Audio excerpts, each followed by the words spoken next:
એક તો પેલા હિન્દુત્વને સમજવું જોઈએ, એને કોઈ સંપ્રદાય ટીલા ટપકા સાથે જોડવાના બદલે આ ધરતી જે આપણે સૌ ભારતના નામે કે હિન્દુસ્તાનના નામે વિશ્વ આખું જે ઓળખે છે એનો ઇતિહાસ જાણવો. હજારો વર્ષ પહેલા ભારત આઝાદ નહોતું થયું ત્યારે પણ હિન્દુત્વ શબ્દ કે હિન્દુત્વ ના આધારે આ દેશી સંસ્કૃતિ પરખાય છે. એ સંસ્કૃતિ એ છે જ્ઞાતિ જાતિ કોમ તો એક અલગ બાજુ છે, પણ ઝાડ પાન અને પશુ પંખી સહિત સૌનું કલ્યાણ થાય. જેમ તુલસીની પૂજા કરવી, જે તુલસી આરોગ્ય રીતે બધાનો ઉપયોગી થાય.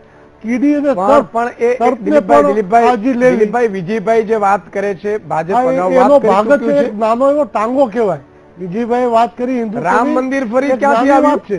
એ એક શ્રદ્ધાનું કેન્દ્ર છે. શ્રદ્ધાનું કેન્દ્ર છે. એ ચૂંટણી ટાણે જ આવે છે? ના, કાયમ આવે છે. કાયમ એની પ્રવૃત્તિ ચાલુ. 370 કલમ કેમ ભાજપ હટાવતું નથી? 370 ની કલમ માં આપણે બંધારણના આર્ટિકલ 370 નો જો અભ્યાસ કરીએ તો ખ્યાલ આવશે. કમનસીબે આ દિવસ સુધી ભારતની આઝાદી પછી આનો અભ્યાસ કોઈ કર્યો નથી. ન તો સુપ્રીમ કોર્ટે જાતે આ અંગેનો અભ્યાસ કરીને શું મોટો દાખલ કરીને આ અંગેની ચર્ચા કરી છે. 370 ની કલમમાં સ્પષ્ટપણે ઉમેરવામાં આવ્યું છે કે ટેમ્પરરી આ વ્યવસ્થા કરવામાં આવે છે. ટેમ્પરરી વ્યાખ્યા અત્યારે કેન્દ્રમાં ભાજપની સરકાર છે, કોણ રોકે છે? નરેન્દ્ર મોદી કાલે ઈચ્છે તો કાલે હટાવી શકે ને? ના હટાવી શકે. બંધારણમાં દિલીપભાઈ કલમમાં શું છે આખો દેશ જાણે છે. તમે ક્યારે કરવા માંગો છો? કાશ્મીરની વિધાનસભા જ્યાં સુધી એનું સમર્થન ન કરે ત્યાં સુધી કેન્દ્ર સરકાર કશું જ ન કરી શકે.